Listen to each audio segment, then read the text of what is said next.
สบายดีทุกคนจะคือจะมารีวิวเวียกตอนแรกแล้วก็สิมาตอบคอมเมนต์ที่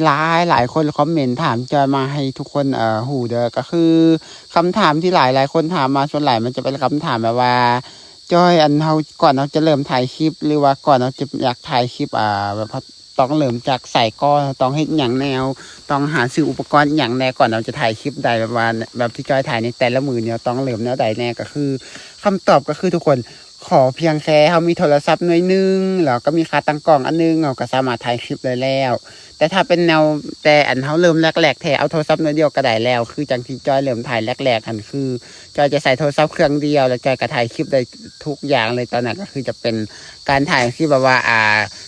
ผมแบบเป็นคลิปแบบแต่ก่อนจอยผมมีขาตั้งก่อนจอยไปตั้งต้นใหม่ทุกคนสองหาต้นใหม่ตัวใดที่มันมีหงาจอยมันเอาไปตั้งใส่แล้วก็ย่างไปย่างกลับเวลาตอนจอยเริ่มถ่ายคลิปคมแบบนี้แต่เดี๋ยวนี้มันเวลาจอยถ่ายคลิปย่างไปย่างมานี่มันจอยจะใส่ขาตั้งกล่องเลยทุกคนคือเราซื้อขาตั้งกล่องมาใส่แล้วก็คือตั้งกล่องแล้วก็ย่างถ่ายไปย่างถ่ายมาแบบนี้ใส่เครื่องโทรศัพท์หน่วยหนึ่งแล้วก็ขาตั้งกล่องอันหนึ่งเราก็สามารถถ่ายคลิปได้แล้วนี่แหละการถ่ายคลิปของเฮามันก็คือง่ายๆแค่นี้เลยทุกคนแต่ว่าโดยรวมแล้วก่อนเราจะถ่ายคลิปใดอยากบอกอย่างหนึ่งก็คือเขาต้องทำใจตัวเองก่อนทำใจเขาก่อนว่าเขามักบอลในการถ่ายคลิปคันเขามักก็ถ่ายไปเลยมันก็โอเคคันเขาบ่มักมันเขาถ่ายไปก็คือสิค่อนข้างยากอยู่ดอกเพราะว่าบางคนนี่เห็นคนอื่นมีรายได้แล้วแบบก็เลยว่าอยากได้ตามเขาแต่โดยที่ใจตัวเองบ่มักเลยแหละว่าอยากถ่ายอันนี้ขอบอกไว้เลยว่าต้องฝืนนะทุกคนคันเขาบ่มักบ่ต้องถ่ายถึงว่าสิได้น้อยได้หลายแต่เขาต้องหูก่อนว่าอย่างแรกเขาจะต้องเริ่มจากศูนย์ก่อนเราจะได้คืออย่างที่จอยก็เริ่มมาจาก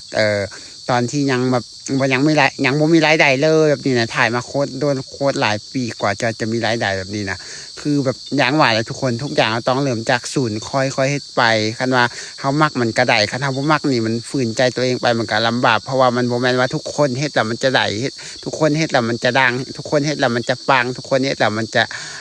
มียอดวิวหลายแบบนี้มันบ่แม่นเลยมันทุกอย่างมันขึ้นกับแบบว่ามันบุญวาสนาเป็นอีกอย่างหนึ่งอันอย่างที่หนึ่งก็คือบุญวาสนาสองกับความขยันอดทนของเฮาคันเฮาขยันเฮาอยากถ่ายเฮามีพรสวรรค์ในด้านนี้ถ่ายไปสักมือหนึ่งมันก็คงได้บางคนนี่ก็แบบแนวว่าแล้วมันก็อาจจะแบบบ่มีความคิดแบบพรสวรรค์ที่อยากถ่ายแค่เห็นเขาแต่อยากได้นำอันนี้อยากบอกไว้มันค่อนข้างเป็นไปยากนะทุกคนเพราะฉะนั้นก็เลยอยากบอกไว้ว่าคันเฮามักนี่เฮ็ดแนวใดมันก็ได้คันเฮาบ่มักเฮ็ดแนวใดก็ลำบากเพราะฉะนั้นต้องถามใจเอาก่อนว่าเขามักบ่คันเขามักนี่ก็ถ้าเฮ็ดไปเลยเฮ็ดไปแบบสำหรับจอยแต่ก่อนเนอะจอยก็บ่ได้หวังอีหยังนำการถ่ายคลิปดอกหวังแค่ว่าให้คนหูจักให้คนแบบหูจักเฮาเวลาเฮาไปหาอยากเฮ็ดคือว่าสิสบายเวลาคนหูจักแบบนี้นะแต่ว่าก็เริ่มเฮ็ดแรกๆก็เริ่มมีคนรู้จักมาเลยแบบนี้สำหรับจอยบ่ฮู้ว่าจอยว่าจอยก็บ่ฮู้ว่าเป็นเพราะอีหยังเป็นเพราะว่าบุญของจอยบ่หรือว่าเป็นเพราะหน้าตาของจอยบ่ก็บ่แน่ใจเพราะว่าจอยเริ่มถ่ายตั้งแต่คลิปแรกจอยเริ่มมีคนรู้จักตั้งแต่คลิปแรกมาเลยแบบนี้นะก็เลยว่าถ่ายคลิปมาเรื่อยๆเรื่อยๆจนฮอดทุกมื้อนี้นะถามว่าจอยถ่ายคลิปแบบนี้จอยไหนอย่างในจากมันคือแต่โดยรวมเลยก็ได้ความสุขทุกคนคือได้ความสุขแฮงเพราะว่าความสุขของจอยก็คือแค่ได้ถ่ายคลิปให้ทุกคนเบิ่งแบบนี้นะแล้วสำหรับคลิปการให้คลิปเริ่มต้นของจอยก็จอยจะมีการแนะนำแค่นี้แหละสำหรับผู้ใดอยากเฮ็ดตามก็สามารถเฮ็ดได้ผู้ใดบ่อยากเฮ็ดก็ต้องเฮ็ดแนวอื่นดีกว่าแล้วพบกันใหม่คลิปหน้าแล้วบ๊ายบาย